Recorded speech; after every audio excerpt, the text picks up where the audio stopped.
बचपन में घर में भेड़ें भी थीं, वो भी एक आय का जरिया थी। लेकिन जैसे ही मेरे स्कूल जाने की उम्र हुई 6 साल की, पिताजी ने मेरे उन सारी भेड़ों को मेरे मामा के घर भेज दिया, जिनको शुरू से अंत तक मैं पिता कहता चला आ रहा हूँ। वो मेरे पिता नहीं हैं। पिताजी ने पढ़ने के लिए इसलिए इतना सेक्रीफाइस किया कि उनकी पढ़ाई बीच में छूट गई थी। पढ़ाई भी करनी है और गृहस्थी भी संभालनी, क्योंकि अगर गृहस्थी नहीं संभलेगी तो खाएंगे क्या। तो कैसे आपने उस तरह की चीज़ों को, जैसा कि आपने कहा, परिस्थितियां विपरीत होते हुए भी मैंने कभी नहीं माना कि परिस्थितियां विपरीत हैं, और उन्हीं के बीच जद्दोजहद करता रहा और आगे निकला है। मैंने अपने रियल पिता की स्मृति में आपने अपने घर का नाम नहीं रखा। इधर ये साधु हो गए और उधर वो दिवंगत हो गए, तो मैं बिल्कुल ही तनहा हो गया। मजमा लगाने का विचार कहाँ से आया आपके? उनकी वाणी में जादू रहता था। वो इस तरह लपेटते थे अपनी भाषा से कि राह चलता आदमी भी रुक करके उनको सुनने लगे। कि आपकी एक बैल की कहानी आपकी आत्मकथ्य में है, उसको आपने आत्मकथ्य का हिस्सा बनाया, लेकिन क्या कभी किसी कहानी में उसको सम्मिलित किया आपने? उस मकरा बैल से हमारा जितना अफेक्शन था, जितनी नज़दीकी थी, हम लोगों दोनों का जीवन जितना कम्पैक्ट था, मुझे नहीं लगता कि मेरे शब्दों में इतना दम है, इतनी क्षमता है कि मैं उसके असली रूप को उसी प्रभाव के साथ चित्रित कर दूं। नौकरी आपको कैसे मिली और कब मिली?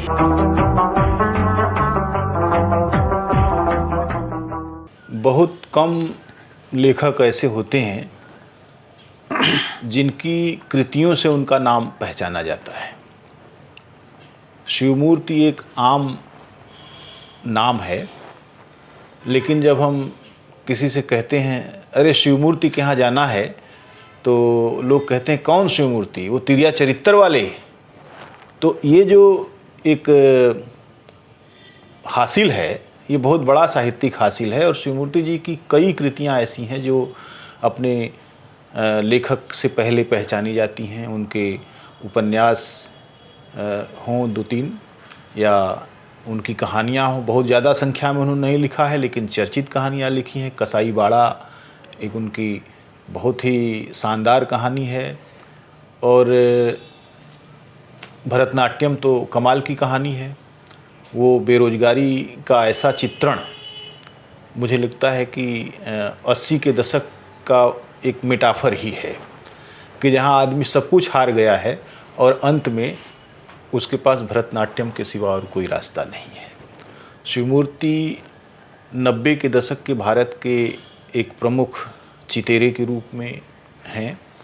उनके पास बहुत सारे चरित्र हैं जो टिपिकल चरित्र हैं गाँव के, और उसमें वे ढूंढते हैं कि कौन लड़ रहा है। वो देखना चाहते हैं कि कौन चरित्र लड़ रहा है और उसी को अपना नायक बनाते हैं।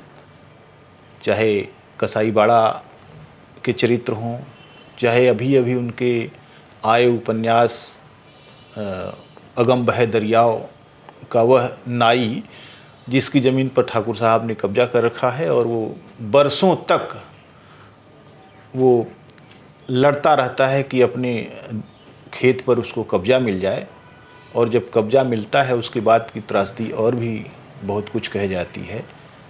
ये उसी तरीके से है जैसे राग दरबारी का वह पात्र है जो एक नकल लेना चाहता है लेकिन पैसा नहीं देना चाहता। वो प्रतिरोध है, वही लोकतंत्र वहीं बचा हुआ है। और शिवमूर्ति के चरित्रों में जो लोकतंत्र बचा हुआ है वे लड़ते हैं।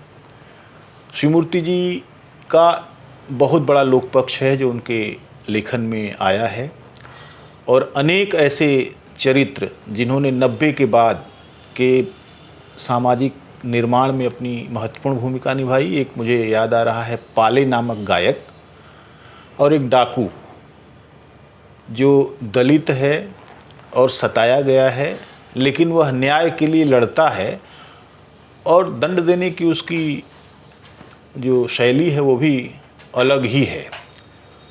वह आतताई व्यक्ति को ले जाकर पेड़ की जड़ में उसका पांव फंसाता है और उसको तोड़ देता है बेरहमी के साथ।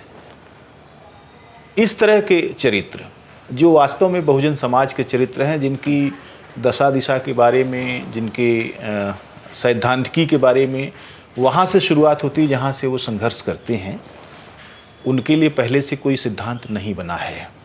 अभी सिद्धांतकार लोगों को उस तरह के चरित्रों के जीवन का सिद्धांत बनाने में समय लगाना पड़ेगा। ऐसे लेखक जिन्होंने इस तरह के चरित्रों की तरफ अपनी नज़र दौड़ाई, उनको अपनी कहानियों के केंद्र में ले आए। सुल्तानपुर ज़िले से संबंध रखने वाले शिवमूर्ति जी, इनसे पहले संजीव जी, इन दोनों ही व्यक्तियों ने अवध का वह इलाका जो दक्षिणी और पश्चिमी अवधि के बीच में है, वहाँ के चरित्रों को अपनी कहानियों में काफ़ी हद तक लिया है। आज हम शिवमूर्ति जी से मुखातिब हैं। शिवमूर्ति जी नमस्कार। नमस्कार। शिवमूर्ति जी, आपके बारे में आपने काफ़ी कुछ कहा है और लिखा है। हम सारे लोग जानते हैं कि बचपन आपका बहुत गहरे संघर्ष का साक्षी रहा है और लगभग नाउमीदी के दौर से उठकर फिर आप एक उम्मीद की दुनिया में गए, जिसमें कई कहानियाँ, ख़ास तौर से सीरी उपमा जोग जैसी कहानी, जो आपकी पत्नी के संघर्ष का भी एक आईना है। और उसके अलावा सृजन का रसायन जो आपकी किताब है, उसमें आपने वो मकरा बैल की कहानी कही है जो आपका सहोदर भाई जैसा था। जी जी बिल्कुल। तो बिल्कुल। बहुत सारी चीज़ें पता है। पिता बचपन में चले गए, तमाम सारे कैरेक्टर जो आपके यहाँ आए हैं सब हैं उसके केंद्र में। फिर भी एक तफसील हम चाहते हैं कि आपसे सुनी जाए कि आपका जन्म किस गांव में हुआ, कब हुआ और किस तरह का माहौल आपको मिला। मेरा जन्म सुल्तानपुर ज़िले के कुरंग गांव में हुआ 1950 में। 11 मार्च लिखी गई है जी। तो वही होगी या उसी के 2-4 दिन आगे पीछे होगी। और एक खेतिहर, छोटा, जो सबसे छोटा खेतिहर हो सकता है, 2-2.5 एकड़ की ज़मीन वाला, ऐसे परिवार में हुआ। और बचपन में घर में भेड़ें भी थीं, वो भी एक आय का जरिया थी। लेकिन जैसे ही मेरे स्कूल जाने की उम्र हुई 6 साल की, पिताजी ने मेरे उन सारी भेड़ों को मेरे मामा के घर भेज दिया। अच्छा। कि अगर ये रहेंगी तो इस लड़के को भेड़ें चराने की ड्यूटी करनी पड़ेगी, क्योंकि और कोई है नहीं। तो इसलिए ये जड़ से समस्या ख़त्म कर दी जाए ताकि इसके पढ़ने में कोई दिक्कत ना आए। अच्छा। तो मैं ये समझता हूँ कि उस ज़माने में जिसके पास बहुत कम संसाधन है और भेड़ मुख्य साधन है, उसने अपनी जीविका, उसमें बताते हैं कि 60-70 भेड़ें थी, सब मामा के यहाँ भेज दिया कि अब वही लोग चराएं और जो कुछ देना होगा दे देंगे। बेटे को मैं भेड़ चराने में नहीं लगाऊंगा, पिताजी ने कहा। और जिनको मैं पिताजी कह रहा हूँ वो मेरे पिता भी नहीं हैं। अच्छा, वो कौन है? जिनको शुरू से अंत तक मैं पिता कहता चला आ रहा हूँ वो मेरे पिता नहीं हैं, वो मेरे पिता के छोटे भाई हैं। अच्छा। और जिनकी पत्नी नहीं थी लेकिन वो नहीं रही बाद में, तो वो जो मेरे चाचा थे, जिनको निरंतर मैं बहुत ज़माने तक उन्हीं को पिता जानता रहा। और जब मेरे पिता बाहर से अहमदाबाद में रहते थे, वहाँ से आते थे, तो माँ कहती थी कि यही तुम्हारे पिता हैं, तो मैं उसके मुंह पर मारता था कि ऐसा क्यों कहते। अरे अच्छा। तो उन पिता ने मुझे पढ़ने के लिए अपनी रोजी हटा दी।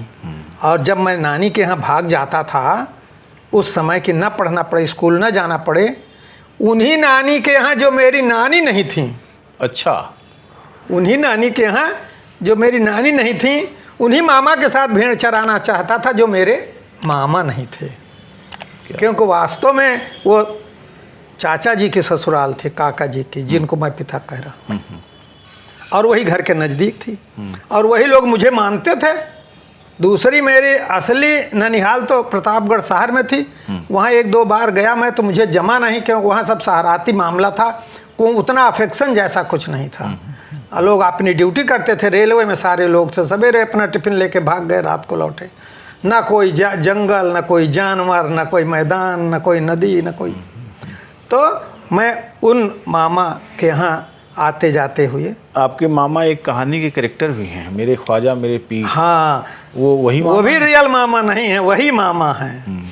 तो आपने पूछा ना, तो आप देखिए कि पिताजी ने पढ़ने के लिए इसलिए इतना सेक्रीफाइस किया कि उनकी पढ़ाई बीच में छूट गई थी। अच्छा। हमारे बाबा रेलवे में थे, फिटर थे, और पिताजी को पढ़ाने के लिए अपने साथ ले गए थे अमरनेर। अमरनेर महाराष्ट्र, हाँ, गुजरात या महाराष्ट्र जहाँ भी है, अमरनेर ले गए थे। दादी हमारी घर पर रहती थी, लेकिन ऐसा हो गया वहाँ कि अमरनेर में एक और पिताजी के रिश्तेदार थे, वो ट्रेन से कट गए शंटिंग कराते हुए। उनकी पत्नी थी, वो अकेली वहाँ हो गई। तो धीरे धीरे पिताजी ने उनको आश्रय दिया, तो फिर वो दूसरी दादी मेरी बन गई। जब दूसरी दादी बन गई तो 1-2 साल तो उन्होंने बर्दाश्त किया पिताजी को, यानी चाचा जी को, कि वहाँ रहें। फिर उनको कहा कि गांव पे जाएं, खेती बाड़ी सीखें, गुजारा तो वहीं होना है। तो जब दर्जा 4 या 5 में थे तो उन्होंने कंपेल करके बाबा को, पिताजी को यहाँ गांव भेज दिया। तो वो जब वो कहते थे कि मैं रेलवे के इंजन के नीचे से कोयला बिन कर बेच कर अपना गुजारा कर लूँगा, हाँ पिताजी मुझे, काका कहते थे, काका मुझे पढ़ने दीजिए, यहीं रहने दीजिए। लेकिन वो रहने नहीं पाए। तो उस ज़माने में चूँकि वो पढ़ नहीं पाए थे, अपने ज़माने को याद करते हैं कि वो पिंग पोंग खेलते थे, उनके क्लास में अंग्रेज़ बच्चे रहते थे, उनके दोस्त अंग्रेज़ बच्चे थे। उस ज़माने को वो टाई लगा कर जूता पहन के स्कूल जाते थे, और अचानक 11-12 साल के, 12 साल 13 साल के बच्चों को ऐसा हो गया, 13 साल रहे होंगे, वह 4 या 5 में रहे होंगे, तो 13 साल के रहे होंगे। तो उनको गांव सीधे भेज दिया गया भेड़ चराने के लिए वहाँ से। तो वो जो झटका उनको लगा, उसलिए सोचते होंगे, हाँ, कि जहाँ अंग्रेजों के बच्चों के साथ पढ़ रहे हैं, हाँ, सपने हैं, टाई लगा के जूता पहन के जा रहे हैं, वहाँ लाठी लेके भेड़ चराने लगे। तो वो जो झटका उनके दिमाग में लगा रहा होगा, उसने तय किया होगा कि अब उस भेड़ चराने के काम में जो मुझे ज़बरदस्ती लगा दिया गया पढ़ाई छुड़ाकर, तो अब मेरे बेटे को उस भेड़ के काम में नहीं लगना है, बल्कि इसको पढ़ना है। तो इसलिए उन्होंने ऐसा इंतजाम किया। अच्छा, आपने इन सारे प्रसंगों को किसी जगह पर लिखा है कि नहीं लिखा अभी तक? अभी तक नहीं लिखा था, अब जो मैं लिख रहा हूँ कुछ लिखा था। यह दादा वाला प्रसंग लिखा है कि कैसे वो चले आए जी, लेकिन अब मैं उसको विस्तार से लिख रहा हूँ। इसी सीजन के रसायन का हिस्सा बनेगा वो जी। इसका जो नया एडिशन आएगा जुलाई में। मैंने आपके जीवन में ऐसे ऐसे चरित्र हैं जी, जिनकी कहानियाँ वास्तव में एक अलग आयाम की कहानियाँ हैं। उस औरत का जिसका पति नहीं रहा और बाद में वो दूसरे के साथ जीवन उसने जोड़ लिया अपना, और गांव जाने की उसकी जो बेचैनी है कि गांव में जो फैलाव है, गांव का जो जीवन है, गांव वाले शहर में थोड़ा कम सुख बदलते हैं। ऐसे आपके दादा की नौकरी और उसके बावजूद अपने बेटे को पढ़ाई से हटाना, और आपके जो पिताजी की बात कर रहे हैं जिन्होंने अपने जख्म को फिर से एक बार हरा होने की स्थिति नहीं बनने दिया, लेकिन बाद में बनने दिया। जब मैं पढ़ने लगा, पढ़ने में तेज हो गया, अच्छे नंबर लाने लगा, दर्जा 7 में पहुंच गया। हाँ। उसी उम्र में पहुंच गया जिस उम्र में उनकी पढ़ाई छूटी थी। अच्छा। तब वो साधु हो गए और हमसे कहा हाँ। कि अरे मैंने तो 14 साल का था, तो उसने चक्रव्यूह तोड़ दिया था, अब अगले साल तुम भी 14 साल के हो गए, अब ये घर गृहस्थी संभालो, और अब मैं तो चला। तो उसी उम्र में वह चले थे और उसी उम्र में फिर इधर चले गए वैराग्य लेने के लिए। जब मैं उस उम्र में पहुंचा, जब वह उस उम्र में थे तो उनकी पढ़ाई छूट गई थी। जब मैं उस उम्र में आया तो मेरी पढ़ाई छूट सकती थी, लेकिन जैसा कि आपने कहा परिस्थितियां विपरीत होते हुए भी मैंने कभी नहीं माना कि परिस्थितियां विपरीत हैं, और उन्हीं के बीच जद्दोजहद करता रहा और आगे निकल आया। तो ऐसे में जब आपके पिताजी चले ही गए, साधु हो गए, तो सारी जिम्मेदारी आपके ऊपर आ गई। पढ़ाई भी करनी है और गृहस्थी भी संभालनी, क्योंकि अगर गृहस्थी नहीं संभलेगी तो खाएंगे क्या, तब तो पढ़ने जाने की भी स्थिति नहीं रहे। तो कैसे आपने उस तरह की चीज़ों को वो किया? कैसे आपकी दिलचस्पियाँ विकसित होने लगी? दरअसल जब मैं बहुत छोटा था, हमारे पास मुकदमे की फाइल है।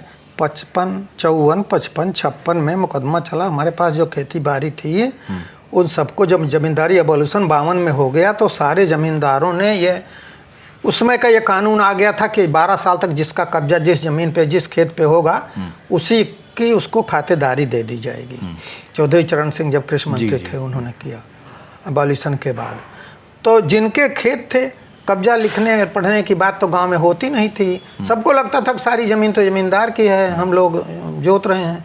जब ऐसा कानून आया तो जाहिर है उनको पहले पता चला जो पढ़े लिखे थे, और जो पढ़े लिखे नहीं थे उनको आराम से उनसे दस्तखत करवा लिया गया कि खेत तो ज़मींदार का है।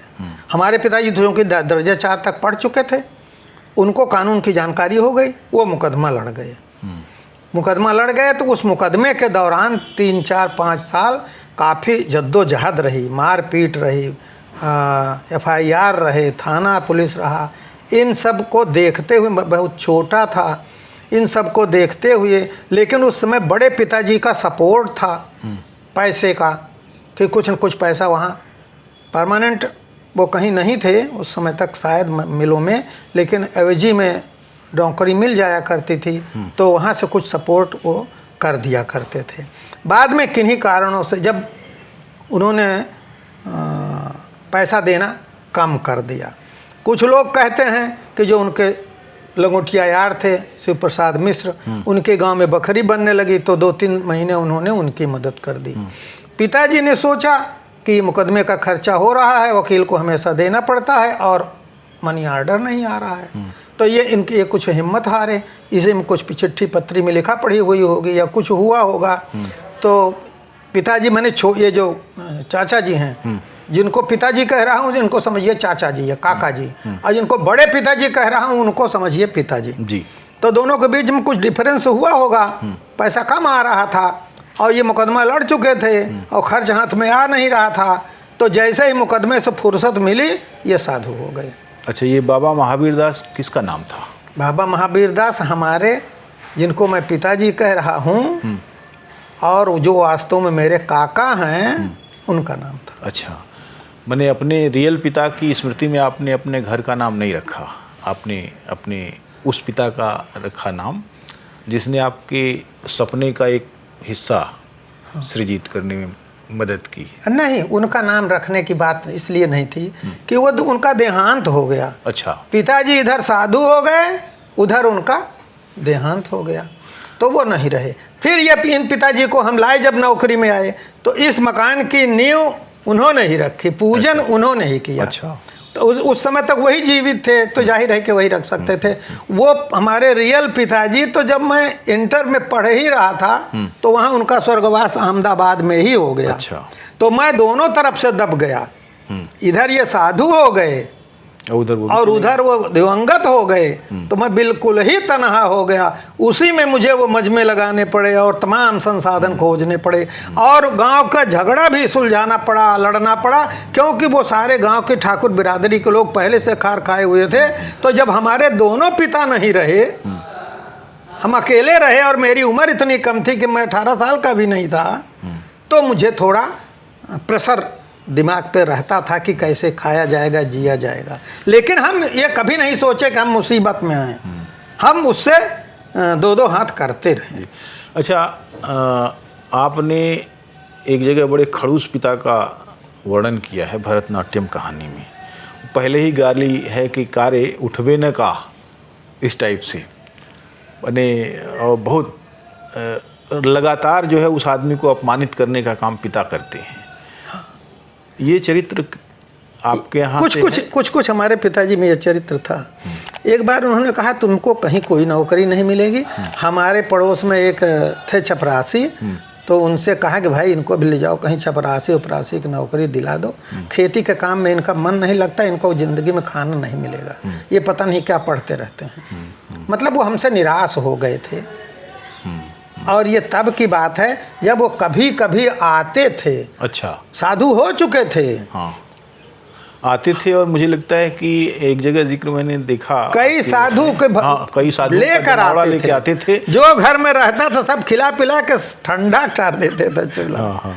इस तरह के चरित्र थे। मतलब वो अपना अधिकार नहीं छोड़ा उन्होंने। हाँ, वो प्रिंस का जीवन भी जिए, हाँ। साधु का जीवन भी जिए, और अभी लास्ट में मरने के पहले महंत का जीवन भी जिए। अच्छा। उस समय तक शायद आप हमारे घर नहीं पहुंचे थे, उनको जीवित देखा था गांव में आपने कभी? नहीं। हाँ, तो वो 2016 में गए। अच्छा। अगस्त 16 में, शायद उसके साल 2 साल बाद ही आप हाँ, 1 साल के बाद आया। हाँ, लेकिन तब तक उनकी कुटी उटी उजड़ चुकी थी। अच्छा। उसके पहले तो महंती थी, भंडारा करते थे, चढ़ावा आता था, और उधर उस साइड में जिधर ट्यूबवेल है उस साइड में उनके 2 हिस्सों में लंबी कुटी थी, और पूरा आनंद किए। बाद में पहले वो धार्मिक जो विष्णु भगवान और फलाने भगवान वगैरह का मामला है इधर थे, हनुमान जी के उसमें थे, शागिर्दी में थे, फिर कबीर के साथ चले गए। अच्छा।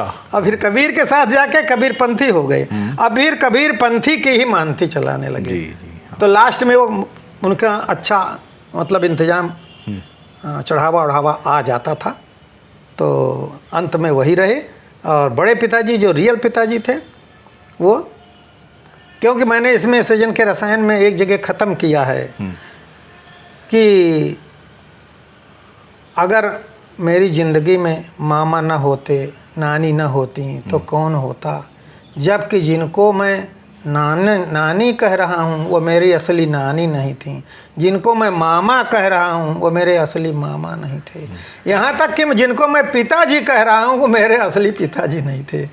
लेकिन बाढ़ई कथा, अगर उधर बढ़ेंगे तो बाढ़ई कथा पार नहीं लहाऊं, वो लंबी कहानी बताने लगेंगे तो वो ख़त्म नहीं होगी, इसलिए अभी यहाँ उसको छोड़ता हूँ। ये तब लिखा था, अब उसको फिर उठा रहा हूँ क्योंकि अब फुर्सत में हूँ और अब लिख सकता हूँ। मजमा लगाने का विचार कहाँ से आया आपके जीवन में? मजमा लगाने का विचार इस तरह आया कि मैं पढ़ने जाता था 9th में सुल्तानपुर। अच्छा। तो हमारे घर के पास पीपरपुर रेलवे स्टेशन है, वहाँ सवेरे 7:23 पर ट्रेन मिलती थी जो पहुँचा देती थी 7:45 बजे 20 मिनट में सुल्तानपुर। स्कूल 10 बजे का था, रेलवे स्टेशन से स्कूल तक का रास्ता 25 मिनट का था।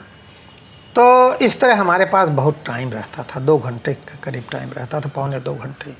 और 2-3 गाड़ियाँ एक साथ आती थी वहाँ सुल्तानपुर में, उधर से जौनपुर की ट्रेन आती थी, इधर सुल्तानपुर की ट्रेन आती थी, थोड़ी देर में लखनऊ से आती थी। तो उसी समय दवा बेचने वाले और सपेरे और भी इस तरह जो रोड पे कमाई करते हैं, मजमा लगाते हैं किसी भी तरह का, वो सब आ जाते थे। तो उनको मैं खड़े होकर सुनता था, उनकी वाणी में जादू रहता था। वो इस तरह लपेटते थे अपनी भाषा से कि राह चलता आदमी भी रुक करके उनको सुनने लगे। शुरू में पता ही नहीं चलता था कि क्या कहने जा रहे हैं। जब आदमी पूरी तरह से उनकी बातों में आ जाता था तब वो अपना असली मकसद मंतव्य प्रकट करते थे कि ये जो दंत मंजन है इससे पायरिया दूर हो जाएगा, या ये जो दवा है ये पुरुषत्व को बढ़ा देगी, या इस तरह की और भी सारी चीज़ें। तो उसी को देखते देखते मुझे लगा कि इतना कम समय में 10, 20, 25 शीशियाँ बिक जाती थीं, या मंजन बिक जाता था, या और भी जिसका जो सामान होता था उसको 10, 20, 50 रुपए की आमदनी उसी 1 घंटे में हो जाती थी। तो बाद में जब मेरे ऊपर पिता का छाया भी ख़त्म हो गई तत्काल, बड़े पिताजी की, और ये साधु ही हो चुके थे, तो फिर एकदम मतलब कठिनाई जैसा महसूस हुआ जी। तो उसी समय मैंने सोचा कि एक ये धंधा भी करके देखा जाए। धंधे तो हमने उसके बाद कई किए, मजमा लगाया जिसमें गर्भ निरोधक बटी बेचा, और हमारी श्रीमती जी उस समय तक आ गई थी, तो ये सीसी धुल करके और सब करके उसमें खड़िया मिट्टी की गोली बना कर पीला रंग डाल के पैक कर देते थे हम। क्या गोलियां फर्जी होती थी? हाँ, केवल खड़िया होती थी और अच्छा। कोई उसमें असली दवा नहीं होती थी, बस लिखा रहता था गर्भ निरोधक भट्टी। अच्छा। हाँ, तो ये बना देती थी, और जब तक ये नहीं आई हुई थी तब तक हम खुद भी ट्राई कर। लेकिन मान लीजिए कि आप कितने साल मजमा लगाए? हम करीब 2.25 साल। 2.25 साल में 2.25 या 2.5। गर्भ निरोधक बटी खरीदने वाले लोगों को अगर कोई फायदा नहीं हुआ होगा? एक्चुअली वो ज़्यादातर मजमा लगता था अक्टूबर, नवंबर, दिसंबर में, जब मेले का सीजन होता। अच्छा। दशहरा और दिवाली के बीच में हर जगह मेले बड़े बड़े लगते थे। तो उसमें आप गए, बेचे, चले आए, उसमें कौन किसको पहचानता है, दोबारा कहाँ मुलाकात होगी, और होगी भी तो अगले साल होगी, और जिसको फायदा नहीं किया होगा वो क्यों आएगा खोजने के लिए। तो बहुत सही। ऐसा कुछ नहीं था, लेकिन इन्हीं परिस्थितियों में हमने जी। ये मजमा भी लगाया, कैलेंडर बेचा, पत्नी से बीड़ी बनवाई, बहन वगैरह मिल करके बीड़ी बनाई, और भी कई ढंग मिक्स मसाला पीस करके बेचने का किया। यही सोच रहा था कहीं से रोजी रोटी का इंतजाम हो, तो इसी क्रम में ये सारी चीज़ें आई। तो अनुभव बहुत सारे हुए, फायदा कहीं नहीं हुआ, फायदा इसी मजमे में हुआ, 2 पैसा मिल जाता था। 2.5 साल मजमा चलाए, इंटरमीडिएट आपने पास कर लिया। हाँ, मजमा चलाते चलाते। हाँ, हाँ। तो आपकी पढ़ाई बीच में कहीं ब्रेक भी हुई थी? एक्चुअली इंटर करने के बाद मैं गया था बीएससी में एडमिशन लेने, और सीएमपी में मेरा एडमिशन हो गया था। अच्छा। 1968 में। लेकिन पिताजी चूँकि नहीं रहते थे, तो घर गृहस्थी पे दिक्कत होती थी, और ये लगा कि ये चल ना पाएगा। तो और दूसरी एक और दिक्कत तात्कालिक हो गई कि मेरी आंख बहुत कमज़ोर थी नज़दीक की, तो मुझे ब्लैक बोर्ड पे कुछ दिखाई नहीं देता था उतनी दूर, और मुझे मालूम नहीं था कि आंख की वजह से है। अच्छा। वो तो फिर मैं वहाँ से छोड़ के चला आया, तो हमारे यहाँ एक नया डिग्री कॉलेज खुला, गणपत साहब डिग्री कॉलेज। तो वहाँ छात्र नहीं थे, उनको सितंबर में मान्यता मिली, तो वहाँ छात्र नहीं थे। तो घर घर गांव-गांव घूमने लगे वो लोग कि अगर कोई बच्चा कहीं न कर रहा हो, बीएससी न कर रहा हो, तो उसको अपने यहाँ लाओ। तो एक बड़े बाबू थे शिवगढ़ के, तो वो खोजते खोजते हमारे यहाँ भी आए, पता चला कि लड़का कहीं नहीं पढ़ रहा है। मैं तब सीएमपी से लौट आया था। सीएमपी से मैं अक्टूबर में लौट आया था, और इनको सितंबर में मान्यता मिली थी, तो अक्टूबर में खोज रहे थे। तो मैं मिल गया, तो उन्होंने कहा चलिए सारी फीस माफ़ कर दूंगा और किताबें दे दूंगा, जब मर्जी हो आना, जब मर्जी हो ना आना, इम्तहान दिला दूंगा। तो फिर मैं उसमें भर्ती हो गया। तो इस तरह मैंने बीए कर लिया। अच्छा। और बीए 3rd क्लास कर लिया, और हफ्ते में 1 दिन 2 दिन चला जाता था, और वही सब्जेक्ट लिए जो 6 बजे से 8 बजे के बीच में पढ़ाए जाते थे। तो उसमें हिंदी थी, समाजशास्त्र था, अर्थशास्त्र था। तो यही तीनों हमने विषय लिए, क्योंकि विषय मेरे लिए सब नए थे। मैं तो फिजिक्स, केमिस्ट्री, मैथ का छात्र था। तो इस तरह वहाँ से बीए कर लिया मैं। तो जो घर में खेती थी कौन करता था, कैसे? मैं ही करता था। अच्छा। मैं ही जोतता बोता था, सब कुछ मैं ही करता था। सवेरे 6 बजे चला गया, आधा घंटा लगता था, 35 मिनट लगता था डिग्री कॉलेज तक जाने में, 7 मील था। तो सवेरे 35 मिनट में चला गया, 6 बजे से क्लास थी, 8 बजे छूटा, 8:45 तक घर चला आया, 8:30 8:45 तक। उसके बाद खेती का ही काम करता था, मैं ही करता था, और कोई नहीं, कोई था ही नहीं। मेरी माँ थी, मेरी छोटी बहन थी, मैं था बस। तो ये जो नौकरी तक का सफ़र है जी, बीए करने के बाद शुरू हुआ कि कितने समय तक आप बेरोजगारी झेले? बेरोजगारी आप मानिए कि 70 में मैंने बीए किया जी, और मेरे बड़े पिताजी का देहांत उसके पहले हो गया था, जब इंटर किया था मैंने। मैंने 67 के आसपास। 67 तो नहीं कहिए, वो 68 में मेरी पत्नी आई, तब वो एक बार आए थे, फिर गए तो नहीं आए। तो आप समझिए कि 69 में उनका हुआ।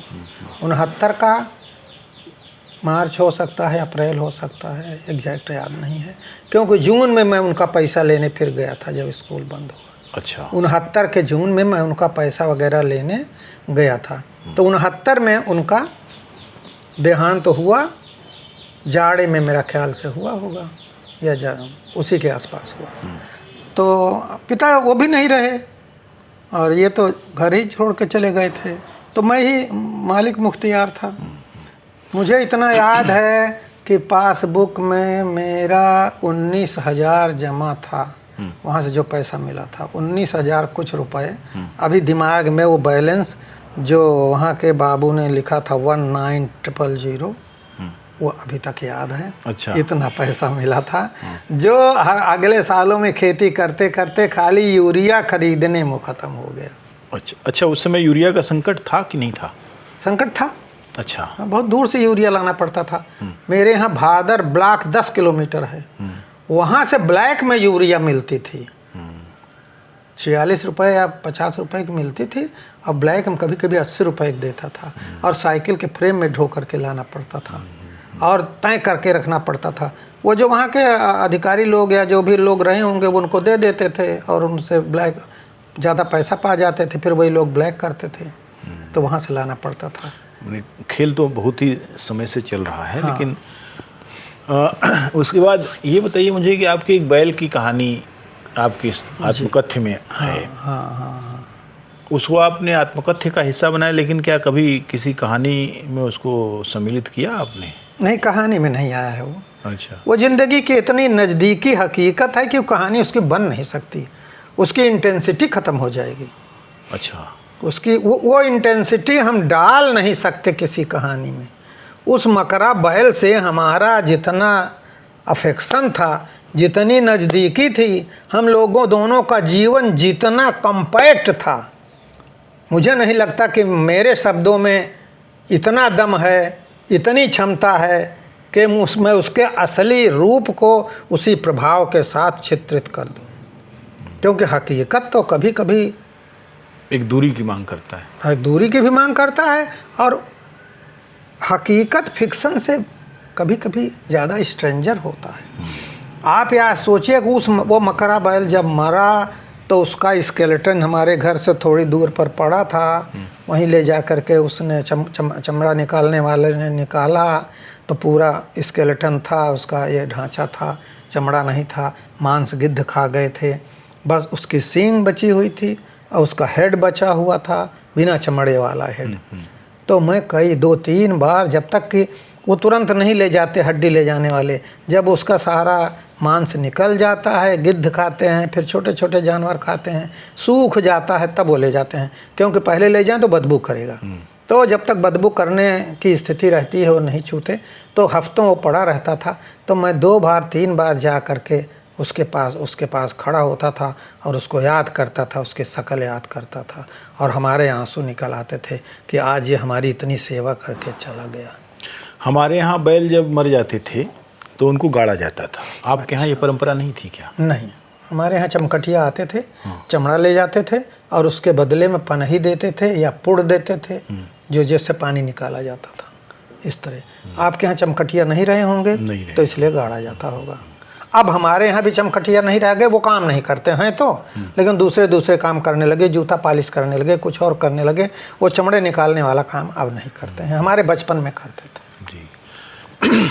तो ये जो पढ़ाई के बाद जब आप नौकरी की दिशा में बढ़े, नौकरी आपको कैसे मिली और कब मिली? देखिए, नौकरी हमारे एक मित्र थे, पहले तो मैं ट्यूशन पढ़ाता था। ट्यूशन तो मैं इंटर से ही पढ़ाने लगा था, क्योंकि हमें ज़रूरत थी। तो मेरा ख्याल है मैं जिस साल 11वीं में गया, उसी साल हमारे यहाँ नहर है, उसकी कोठी है जहाँ जेई रहते थे और लोग रहते थे, उनके बच्चों को ट्यूशन पढ़ाना था, वो लोग खोज रहे थे, तो मुझे पता चला, तो मैं पढ़ाने जाने लगा, 10 रुपया मिलता था। उसी जेई के घर की मैंने एक कहानी, पहली कहानी लिखी, पान फूल। अच्छा। जो छपी थी वातायन में। उसकी कहानी ये है कि वो जो जेई साहब थे, वो घर के अंदर आए और कहा, और उनकी मिसेज गाना सुन रही थी, उसमें बिनाका गीत माला और क्या क्या चलता था, खाना बनाते हुए और सब करते हुए सुनती रहती थी। हम धीरे धीरे हम थोड़ी दूर पे बच्चों को पढ़ाते रहते थे उनके।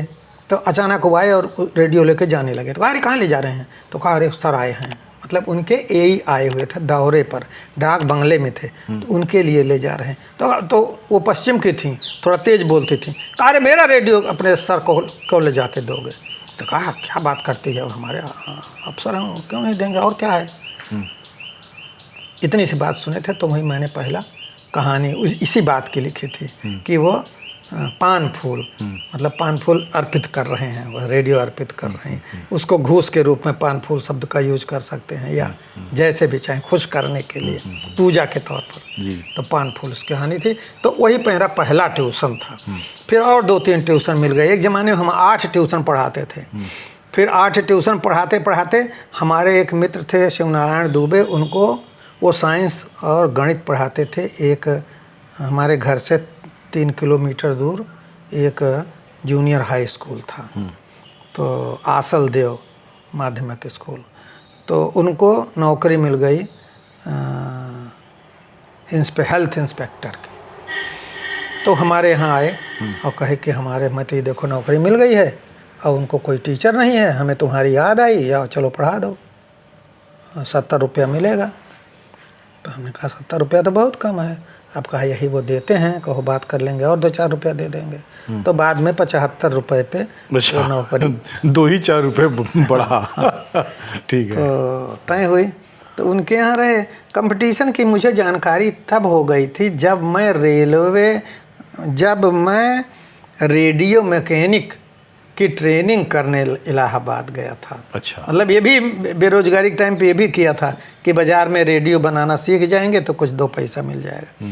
जैसे बचपन में मैं दर्जीगिरी सीखता था, जियावन यादव हमारे उस्ताद से घर थे थोड़ी दूर पर जी। तो उनके यहाँ हमारे पिताजी ने लगा दिया था कि वो तो दर्जा 3 में थे तभी लगा दिया था कि 2 जान जाएगा तो 2 पैसा कमाने का रोजी हो जाएगी इसको।